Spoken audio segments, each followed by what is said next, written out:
Thank you. You may be seated.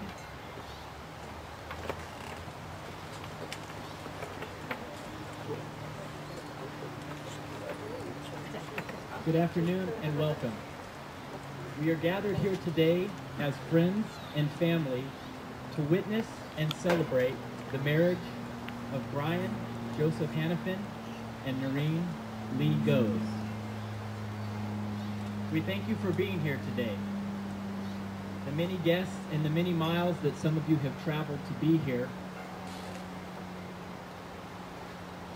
clearly show the abundance of love and affection that all of you have for this beautiful couple. Reggie, Nerene's overly jealous, very protective dog, declined the invitation. My name is Josh, and I've known Brian and Nerene for over 15 years, and to say the least, it is an honor to have been invited to perform this ceremony today. Now, this is not my normal line of work, but the trust and respect that they showed me in inviting me to do this is greatly appreciated, so thank you. I would like to take a moment to remember Brian's mother, Christy Hannafin. Nerene and Brian have created a special candle to burn in her memory. It is off to your left here. Brian's first thoughts upon hearing the news of his mother's passing was that she would not get to see his wedding. For Brian, it was the idea of finding someone he could love in the same way that his parents loved each other that gave him hope during that sad time.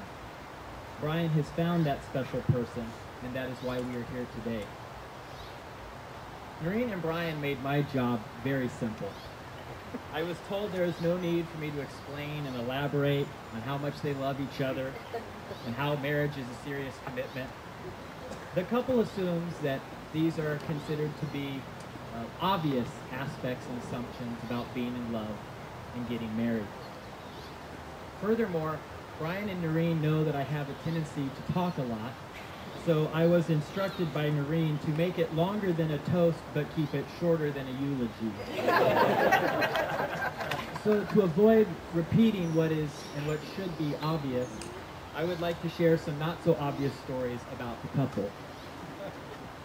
It all started with an email that opened, "Is that you, Nerene?" Well, actually, it started before that. See, Brian and Nerene have known each other ever since high school, but back then, they were more acquaintances, friends of friends. Almost 8 years after their graduation, Nerene and Brian had their second start. Now, as most of you probably know, Brian and Nerene's unique occupations are a big part of their identities. And their occupations were always subtly making themselves known in the early stages of their relationship and on those first few dates. It is fitting that their romantic involvement began via computer, given Brian's career. And it is even more fitting that on their second date, Nerene told Brian to pull over to assist in 1126. That's a broken down vehicle. And by the third date, which was dinner and Scrabble with Nerene's family, it was official that Brian would be the Goes family computer repairman. Shortly after these first outings, Nerene gave Brian a quiz of sorts. For Nerene, these were questions that Brian had to get right. Now, I know what you're thinking. Would you like to have children someday? Or maybe, what does love mean to you? But surprisingly, the questions were much more simplistic than that. They were, what is an average? And what is the difference between buying and leasing? I guess these had been sore subjects with Nerene in the past. Brian answered the questions correctly, barely. For the average question, Brian's knowledge of baseball, specifically the batting average, really paid off. The second question proved to be a bit trickier. As their love developed, it is interesting to note how on several occasions they made conclusions about each other at the same moment, and often at Padre games. On opening day for the Padres in 2003, Nerene and Brian both realized that they were in love. This afternoon, Brian got sunscreen in his eyes and was partially blinded for the rest of the game. Some could say he was blinded by love. Thought that would go a bit better. But there's a difference between being in love and wanting to spend the rest of your life together. In speaking with Brian and Nerene, both of them identified their first Christmas together as that defining moment when they both knew, as individuals, that they would be together forever. It was at that time that Nerene decided that Brian was the one. And at that same time, Brian first considered proposing because it felt right, and he felt at home with Nerene's family. That proposal took place at, you guessed it, a Padres game. At the end of the game, with a bottom of the ninth comeback win by the Padres, Brian leaned over, told Nerene he loved her, and asked if she would spend the rest of her life with him. Nerene didn't immediately answer. In fact, I'm not sure if we ever received a definitive yes, but we will make that official today. The presence and influence of Brian and Nerene's families is a great asset to this couple. Simply put, they have excellent role models. Last weekend, while out to lunch at the wedding party, I had the opportunity to hear Nerene's father, Eric, give his personal endorsement of all things marriage. He said, "I just want you to know that getting married and having children is the best thing that ever happened to me." He and Sandy have had 31 years of Friday night dates and consider each other best friends. Dave and Christy were married for over 20 years. My first memories of Brian are that of baseball, which included his parents supporting him at every baseball game he played. I don't think there was a baseball game that the two of them weren't at. They continued to support and encourage him coming out to his baseball games, even into his adult life. These are the type of parents that Brian and Nerene's children will have. Nerene and Brian share and cherish these values of family and future. Both of their parents shared that same bond. Brian once told me about his parents. Watching them, I know it's possible to find happiness sharing the rest of your life with the right person.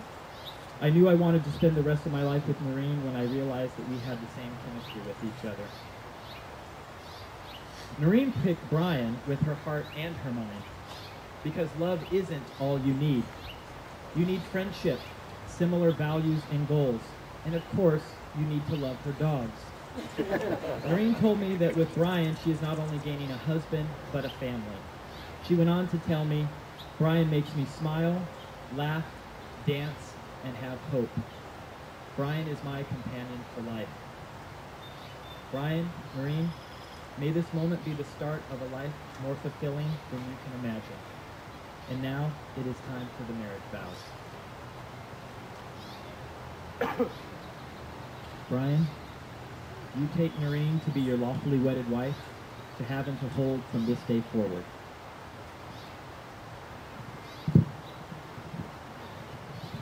I do. And Nerene, likewise. Do you take Brian to be your lawfully wedded husband, to have and to hold from this day forward? I do.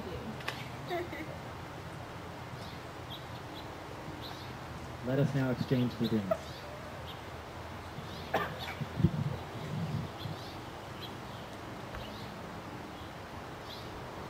It is often said the ring is a circle, a shape with no beginning and no end, to symbolize the unending love and commitment pledged in the wedding vows.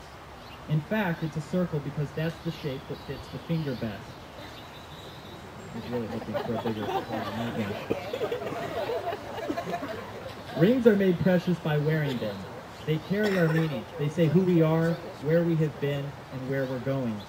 Your wedding rings are most special because they say that even in your uniqueness, you have chosen to be bonded, to allow the presence of another human being to enhance who you are. Your rings carry the potent double message. We are individuals, and yet we belong to each other. We are not alone. Now, Brian and Nerene, will you please exchange your rings?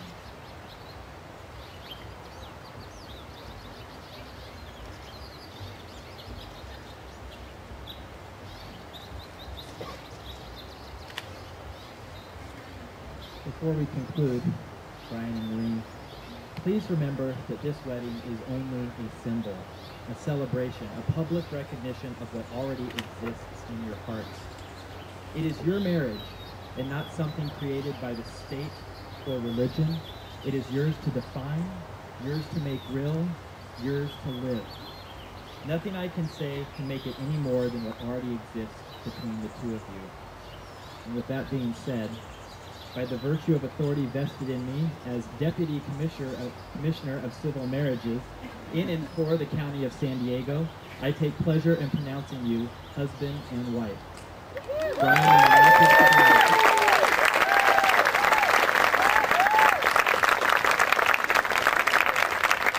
Ladies and gentlemen, I introduce to you for the first time as husband and wife, Brian and Nerene Hannafin.